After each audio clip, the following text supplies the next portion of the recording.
구약성경 771페이지 욥기 12장입니다. 욥이 대답하여 이르되 너희만 참으로 백성이로구나. 너희가 죽으면 지혜도 죽겠구나. 나도 너희같이 생각해서 너희만 못하지 아니하니 그 같은 일을 누가 알지 못하겠느냐. 하나님께 불러 아뢰어 들으심을 입은 내가 이웃에게 웃음거리가 되었으니 의롭고 온전한 자가 조롱거리가 되었구나. 평안한 자의 마음은 재앙을 멸시하나 재앙이 실족하는 자를 기다리는구나. 강도의 장막은 형통하고 하나님을 진노하게 하는 자는 평안하니 하나님이 그 손에 후히 주심이니라. 이제 모든 짐승에게 물어보라. 그것들이 네게 가르치리라. 공중의 새에게 물어보라. 그것들이 또한 네게 말하리라. 땅에게 말하라. 네게 가르치리라. 바다의 고기도 네게 설명하리라.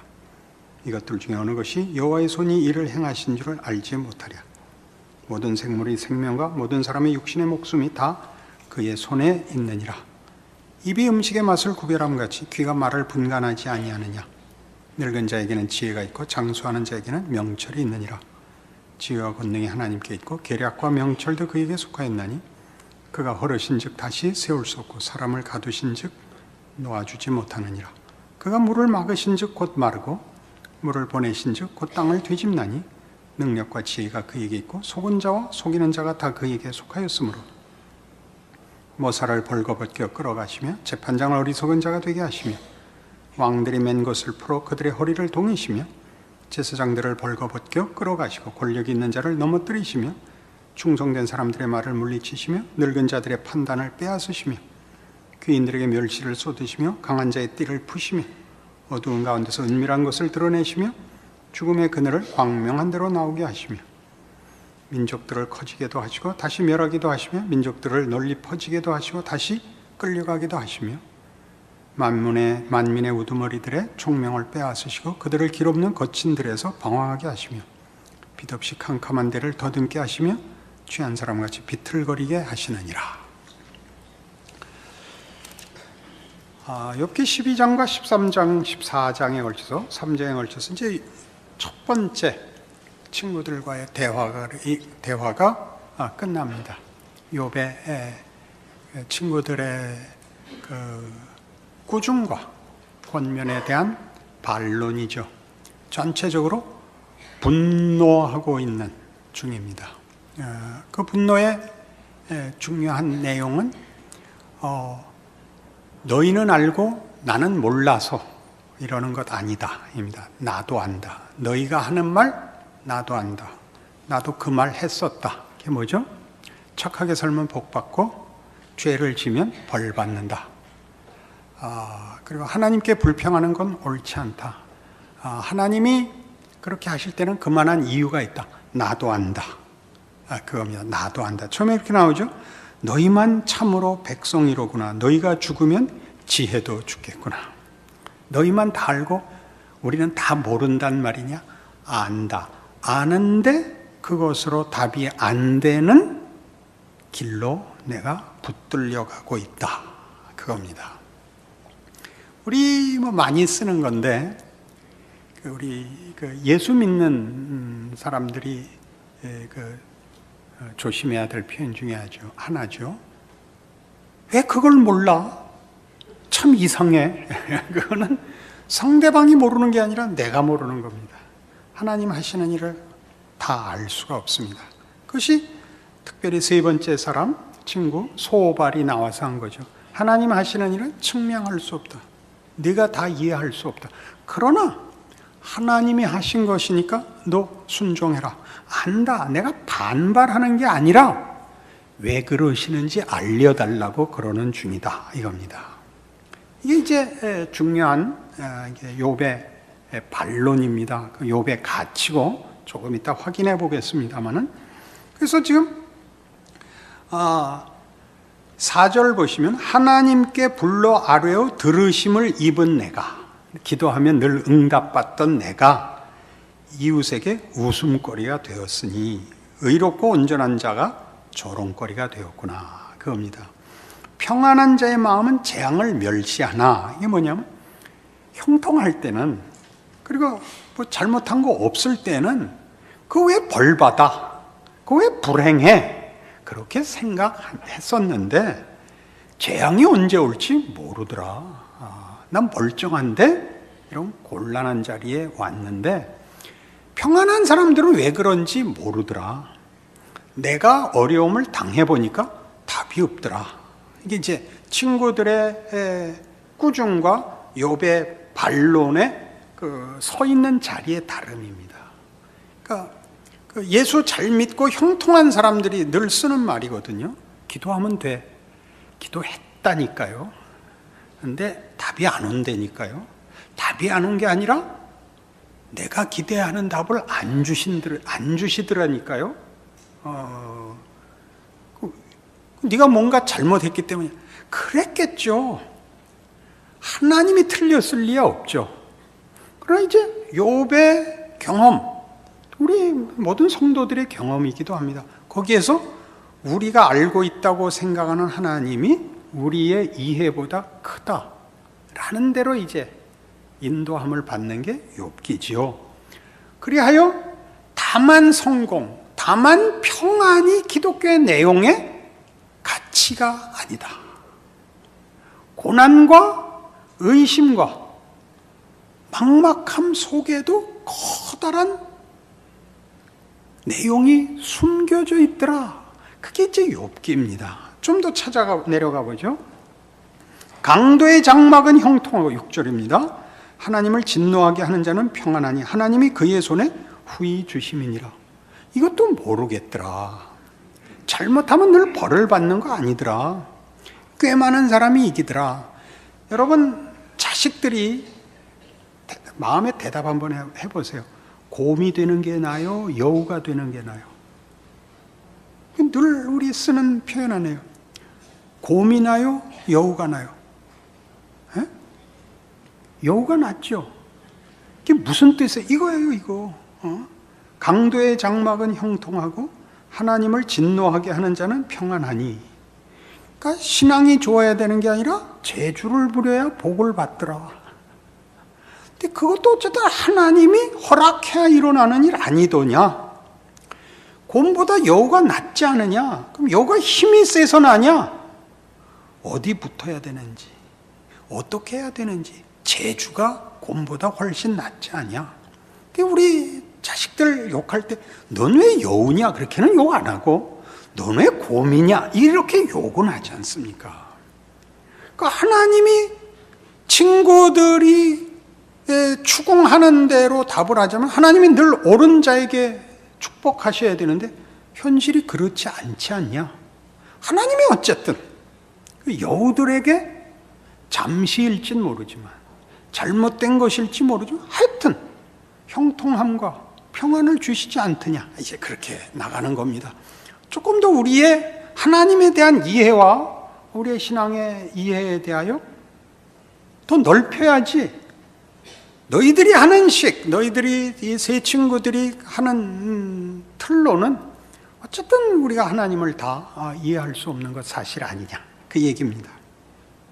그래서 그거를 이제 모든 짐승에게 물어보라. 그것들이 네게 가르치리라. 공중의 새에게 물어보라. 그것들이 또한 네게 말하리라.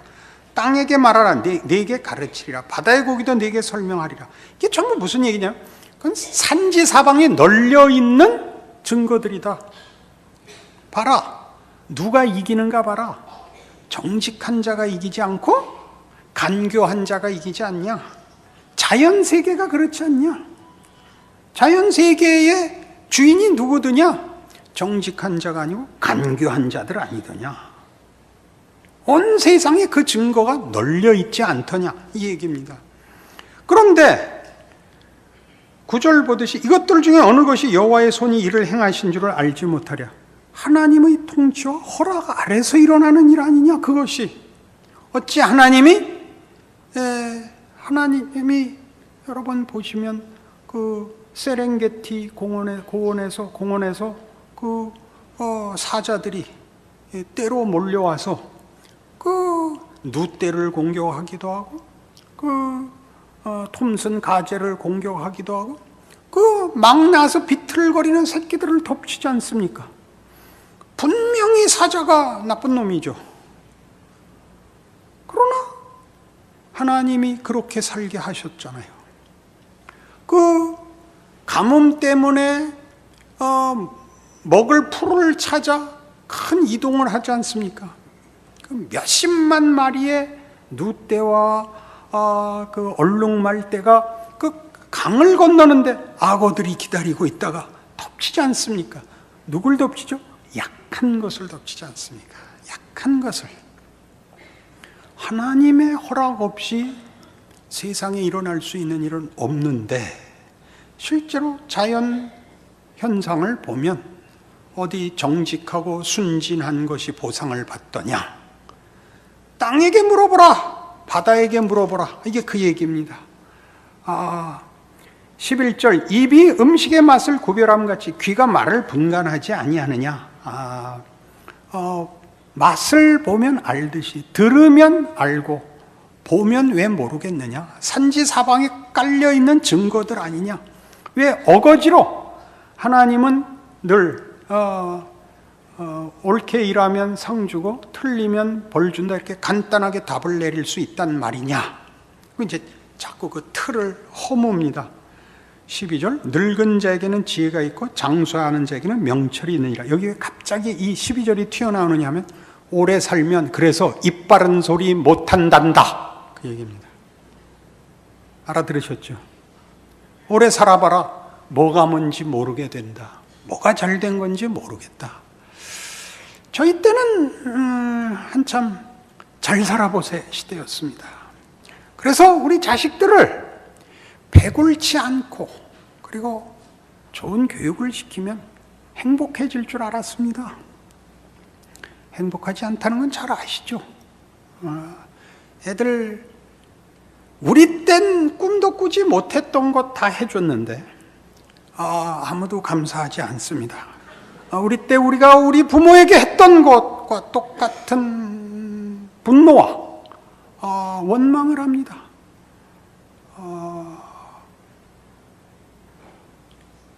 지혜와 권능이 하나님께 있고 계략과 명철도 그에게 속하였다는 것은 16절, 능력과 지혜가 그에게 있고 속은 자와 속이는 자가 다 그에게 속하였으므로, 여러분 그 한 나라를 망칠 때는 간신히 그걸 왕에게 그 거짓된 계략을 주어서 왕의 눈을 흐리게 하죠. 속이는 자가 속는 자보다 더 우월하거나 좋은 조건을 가진 것이 아니라, 그때 속고 속이는 것을 누가 이기는지를 하나님이 정하시지 인간이 사실상 정하지 않더라고요. 우리 지나놓고 보면 그때 이랬더라면 이라는 건 늘 있는 후회입니다. 결과가 일어난 다음에 알죠. 그 전에는 아무도 모릅니다.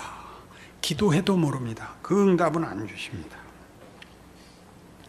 예수 믿는 자의 자랑은 늘 옳은 선택을 하고 늘 바른 길을 가는 것이 아니라, 나의 잘못된 선택에도 불구하고 하나님이 그것을 유익해 하실 수 있다라는 믿음 밖엔 준 게 없습니다.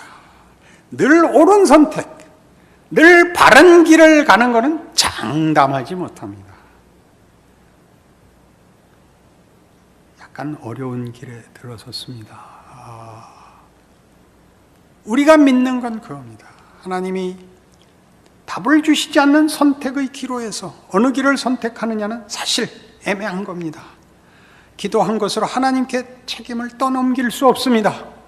기도하고 잘못된 선택을 하고 그 잘못된 선택의 결과를 뒤집어 쓰는 일은 우리 인생에 늘 일어나는 일입니다. 그러나 하나님의 답은 이겁니다. 그래서 손해보게는 하지 않는다입니다. 잘못된 것으로 끝나지 않는다. 거기에서 유익을 얻는다. 그 뒤에 어떻게 나오느냐 하면, 중간에 나오는 거 다 능력과 지혜가 그에게 있고 속은 자와 속이는 자가 다 그에게 속하였으므로, 모사가 지략이 뛰어난 자가 벌거벗겨 끌려가기도 하고, 재판장이 어리석은 자가 되기도 하고, 왕들이 그 맨 것을 풀어 그들의 허리를 동이게 하시고, 그들이 누구를 속박했던 권력으로 오히려 그들을 묶는 이런 이렇게 반전, 또 그 자랑과 수치가 교차되고 이유를 알 수 없이 반전되는 일들을 쭉 얘기한 다음에 22절, 어두운 가운데서 은밀한 것을 드러내시며, 은밀한 것을 밝혀도 보일까 말까 한 건데 그걸 어두운 데서 보이십니다. 뭐가 뭔지 몰라서 불을 켜야 보이는 법인데, 감춰서 불을 켜고도 감추면, 등 뒤에 감추면 안 보이는데 어두움으로 은밀한 것을 드러내십니다. 하나님을 사랑하는 자, 곧 그의 뜻대로 부르심을 입은 자들에게는 모든 것이 합력하여 선을 이루느니라. 깜짝 놀랄 말씀들이죠. 하나님이 누구신가에 대한 이해를 이런 간단한 어떤 도식으로, 어떤 법으로, 어떤 도덕으로 이렇게 묶을 수가 없다는 사실을 욥에게서 우리가 보는 겁니다. 여러분을 혼란케 하는 것이 아니라 어떤 도덕률이나 양심이나 최소한의 노력이나 신중함이나 진심이나 이런 것들을 홀자는 얘기가 아니고, 그런 작은 단어들 하나, 능력, 집중, 순전, 열정, 이런 거에 묶여 있지 않고 그것보다 훨씬 큰 하나님의 지혜와 능력과 신비와 자비에 우리가 묶여 있다라고 말하고 싶어하는 것이 성경인 것입니다. 여러분이 다만 능력에 묶여 있고 잘잘못에 묶여 있다면 여러분은 늘 불안할 수밖에 없습니다. 그렇지 않습니까? 또 여백이 없죠. 여백이 없이 한 걸음만 삐끗하면 떨어지는 천길 낭떠러지를 걷는 것 같죠. 거기에는 오직 살아남았느냐, 실족하여 추락했느냐 밖에 남지 않겠죠. 인생은 그렇지 않습니다. 그것보다 큽니다. 대평원의 길을 가는 것까지 이리 비틀 저리 비틀, 여기에도 나오는데요. 25절, 빛 없이 캄캄한 데를 더듬게 하시며 취한 사람같이 비틀거리게 하시느니라. 이게 다만 비난에 관한 얘기가 아니라 우리의 비틀거림이 일직선으로 걸어서 한 줄로 땅을 얻은 자와 비틀거려서 내 발바닥으로 밟는 땅을 다 내게 주겠다라는 약속같이 넓은 땅을 가지게 된 것 같은 일이 벌어지는 하나님을 이제 욥이 만나게 되는 겁니다. 그래서 욥은 지금 죽음과 절망으로 몰립니다. 너무 고통스럽고 그가 알고 있는 이해로 하나님과 하나님의 일하심을 이해할 수가 없고 자신에게 일어난 일을 설명할 수가 없어서 너무 고단해서 차라리 죽는 게 낫습니다. 이렇게 됐죠. 차라리 죽는 게 낫습니다. 그러나 욥의 가장 큰 가치는 뭐냐면 그가 당한 절망에서 계속 하나님께 묻는 겁니다. 그러니까 친구들이 묻는 것은 규칙이고 명분인데 반해서 욥은 하나님께 묻는 겁니다. 법칙이 아니라 하나님.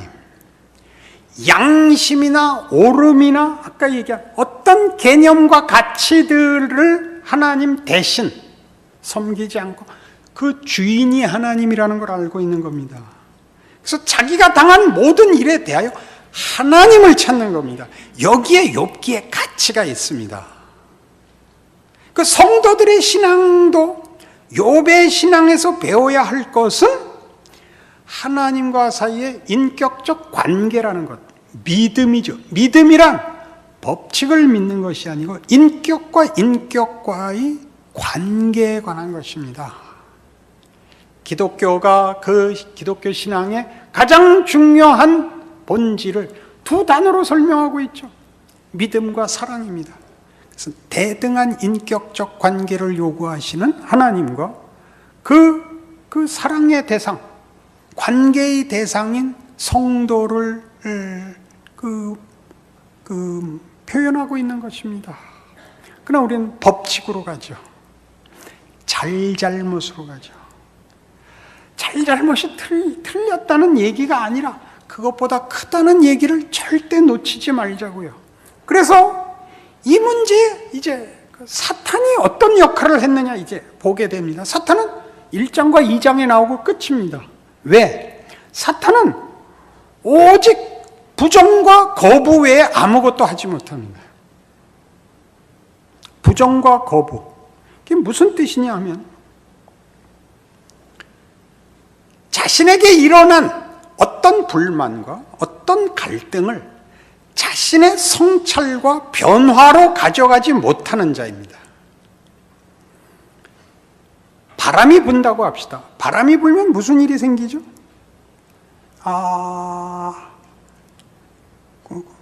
꽃에 수분이 되고, 그죠? 꽃들에게 수분이 되고, 나무에 물이 오르며, 뭐 여러 가지 자연에 유익을 끼칩니다. 그러나 바람 자체는 아무것도 아닙니다. 욥의 지금 가치는 욥이 자기가 겪는 일로 자신과 하나님에 대하여 묻습니다. 더 큰 이해, 그가 가진 고통의 해결을 위한 아우성, 그것을 자기의 것으로 갖기 위한 고민, 변화, 신비로의 내몰림에 관한 실존이 있습니다. 그러니까 사탄이라는 존재는 그런 차원에서 보자면 그에게 일어난 어떤 자신의 거부와 비난들을 자신의 성찰과 변화로는 쓰지 않은 자를 말합니다. 그러니까 욥의 분노 속에 세 친구를 향하여 이것이 있습니다. 너희가 내 친구라면 나에게 일어난 일을 대등하게 취급해줘야 옳은데 너희는 친구라는 관계를 옳고 그른 너희들의 이해를 우선하여 친구라는 관계에서 나를 몰아냈다. 이렇게는 물론 얘기 안 하지만 너희는 사단의 친구다 라고 얘기를 하는 건 아니지만 말하자면 그런 것입니다. 그래서 사탄은 시비 거는 데에서 역할이 끝이 납니다. 본인의 변화와 본인의 싸움이 없기 때문에. 그러나 그 고소에 걸렸던 욥은 이 문제가 자신의 변화와 자신의 진전으로 이것이 작용을 합니다. 이게 욥의 가치요 복이지요. 신앙생활에 아무런 갈등도 없고 문제도 없는 것, 그것이 우리가 늘 바라는 거죠. 기도의 가장 중요한 소원이죠. 고민할 일 없고 울 일 없고 남한테 손가락질 받지 않는 거, 고통이 없고 형통하고 자존심 세우고, 이게 제일 많은 거죠. 그러면 있으나 마나라고요. 그럼 아무 가치가 없다고요. 왜냐하면 인생에 있어서 고통은 자기만의 고통이 아니라 관계 맺은 사람들의 고통에 참여해야 되기 때문입니다. 사탄은 그게 없죠. 그 세 친구들도 지금 그게 없는 것입니다. 거기 욥의 분노가 있고 욥의 분노로 표현되는 성경의 분노가 있는 것입니다. 예수님은 이렇게 이 문제를 인용하셨는데, 친구를 위하여 목숨을 버리면 이에서 더 큰 사랑이 없나니 입니다. 친구를 위하여 목숨을 버린다는 게 무슨 뜻이죠? 이해관계와 잘잘못을 떠나서 친구라는 관계가 가장 우선해야 될 조건이다, 그렇게 얘기하는 거죠. 우리 예수 믿는 사람들이 가장 쉽게 실수하는 것, 옳은 것을 믿고 있다고 생각해서 하나님을 믿는 것이 아니라 옳은 것이 주인이 돼서 관계가 깨진다는 사실입니다. 잘 생각해 보십시오. 교회는 기독교 2000년 역사 동안 왜 분열이 되느냐 하면 옳고 그른 싸움을 하느라고 깨지지 끌어안는 싸움은 거의 없습니다. 연합은 없습니다. 언제나 분열만 있지. 그러니까 잘 생각해 보십시오. 여러분, 나이 들면 어떤 역할이 생기느냐 하면, 제가 이제 어디 가면 제가 나이 든 사람이에요. 나이 든 사람이라는 걸 어떻게 알게 됐냐 하면, 제 위에 어른이 계실 때는 제가 제 주장을 얘기할 수 있었습니다. 누가 얘기한 거에 반론을 제기해도 그 사람과 내가 이 어른이라는 한 지붕 밑에 둘이 같이 동거할 수가 있었는데, 이 어른이 없어지자 내가 어느 편을 들면 반대파와 주장파 사이가 분열이 되더라고요. 그래서 어른이란 뭘 해야 되느냐? 둘을 끌어안기 위해서 애매하게 굴어야 한다는 사실입니다. 애매하다는 말은 약간 제가 세속적인 표현입니다. 끌어안아야 됩니다. 붙들고 있는 것이 어른의 책임이더라고요. 붙들고 있는 것. 내가 있는 동안 갈라져 나가지 않게 붙잡는 겁니다. 내 주장은 없습니다. 이 고통과 갈등과 하나님의 통치에 대한 그 이해를 요구하며 막 가르쳐달라고, 그리고 고통스럽다고 비명을 지르는 이런 과정을 거부하면 그는 자기라는 존재 자체가 없어지는 것입니다. 키워야 할 존재, 채워야 할 존재, 변화되어야 할 존재, 나아져야 할 실체를 안 가지고 있는 것이 됩니다. 다만 맞바람입니다. 그래서 말하자면 다만 분노, 다만 원칙, 다만 시기, 다만 진심, 이건 곤란합니다. 그러니까 사람과 사람이 만나서 진심이야 라는 얘기로 결국은 관계를 깨고 상대방을 내 마음에 들게 굴복시키고 나 편하게 강요하려는 것이 우선하면 여러분은 하나님이 누구신지 모르는 것입니다. 모세와 바울의 가장 특징적 훌륭함은 이겁니다. 하나님, 이 백성을 버리시려면 제 이름도 생명책에서 빼주십시오, 이겁니다. 바울식으로 얘기하면 뭐였죠? 내 민족을 구원케 하기 위해서라면 내가 저주를 받아도 좋다. 이게 중요한 고백이죠. 우리 그렇게는 안 합니다. 모든 일에 맞고 틀리는 것이 최우선이라서 잘 관계를 유지하다가 이번에 보니까 사람 잘못 봤더라고. 그러시면 안 되는 겁니다. 잘못 봤어도 할 수 없다. 기왕에 투자한 게 있는데 여기서 물러날 수는 없다. 지옥까지 같이 가서 받아내야겠다. 그러셔야죠. 그게 신앙입니다. 욥의 분노로 표현된 성경의 분노입니다. 너희는 그게 친구 사이에 가지는 신의냐? 그렇게 묻는 겁니다. 어디까지 알아야 속이 시원하냐? 한 인격과 인격 사이의 관계보다 더 중요한 것이 무엇이 있느냐? 이렇게 묻는 것입니다. 그게 욥기입니다.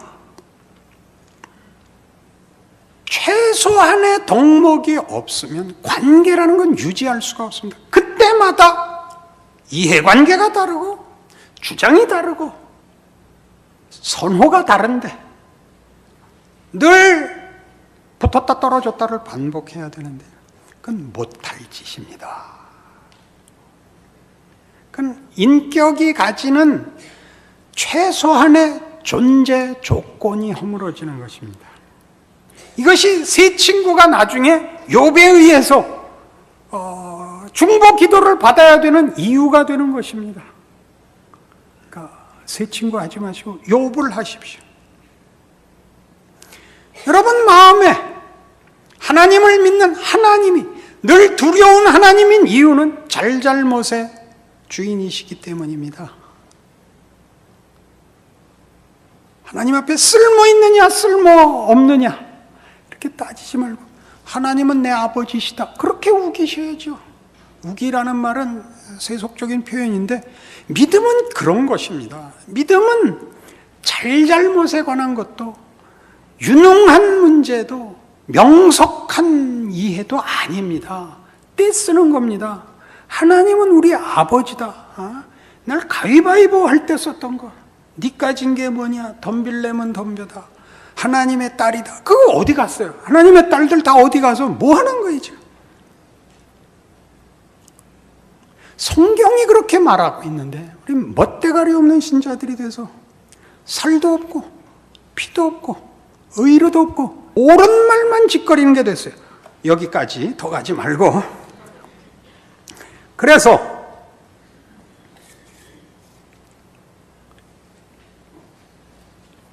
사탄이 맞바람이고 솔로몬의 지혜에 등장하는 그 사건에 아이를 잘라라 그러면 칼이 되는 거예요.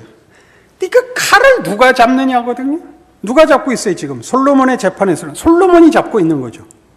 솔로몬이 그 칼을 왜 잡았죠? 진짜 어머니를 구별하기 위해서 잡았지. 자르려고 칼을 갖고 있지 않죠. 그러나 이 칼이 인격에게 잡혀 있지 않고 칼이 혼자 돌아다니면 큰일이죠.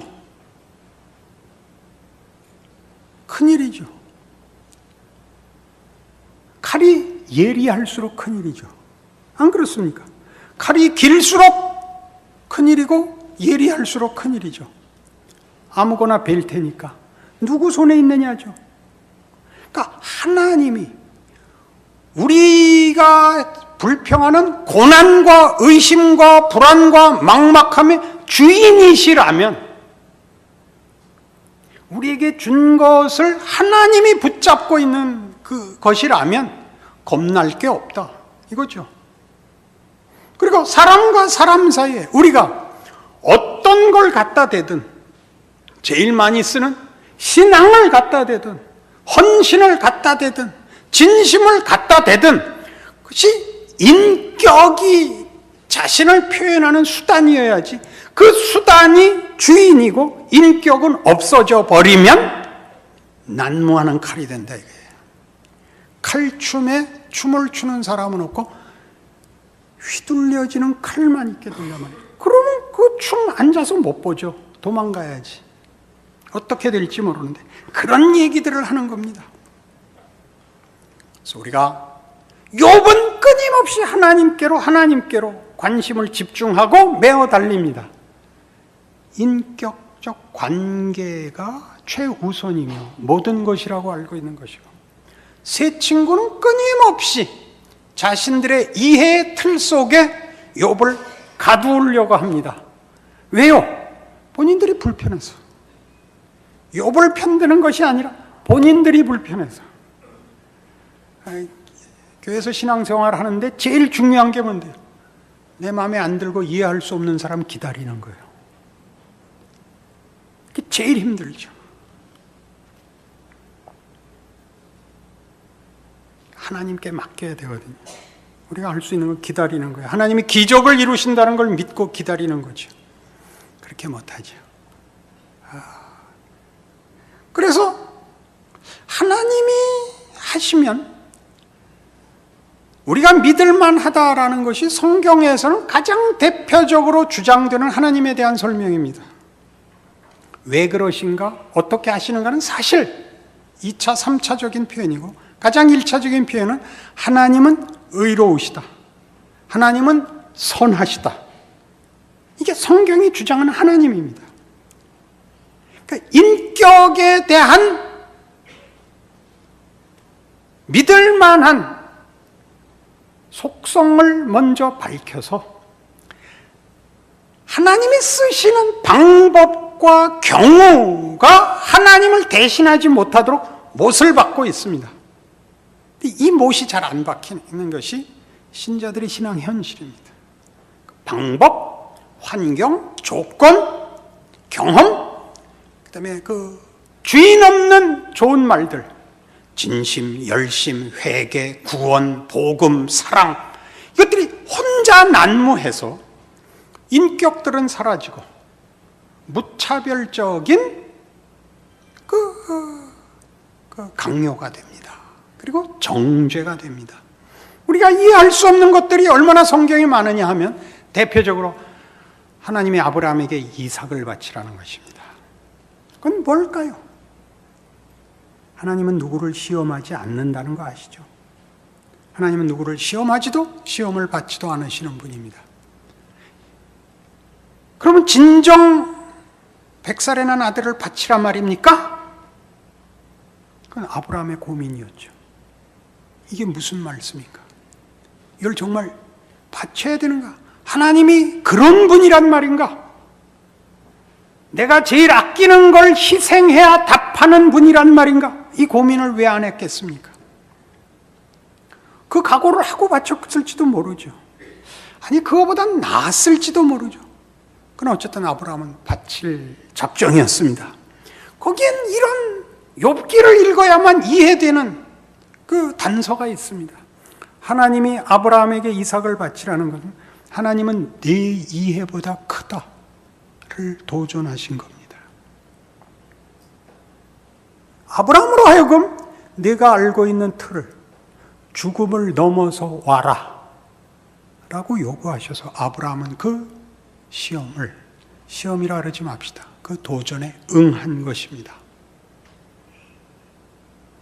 하나님은 남의 자식을 달라는 분이 아닌데 왜 이 요구를 하셨을까에 아브라함은 욥이 가졌던 이 42장에 걸친 욥의 고뇌들을 그 얼마 기간 동안 했을 것입니다. 거기를 넘어 나와 그는 드디어 믿음의 조상이 되는 것입니다. 어떤 믿음의 조상? 하나님의 일하심의 큼을 그의 생애와 그의 현실에서 경험한 자,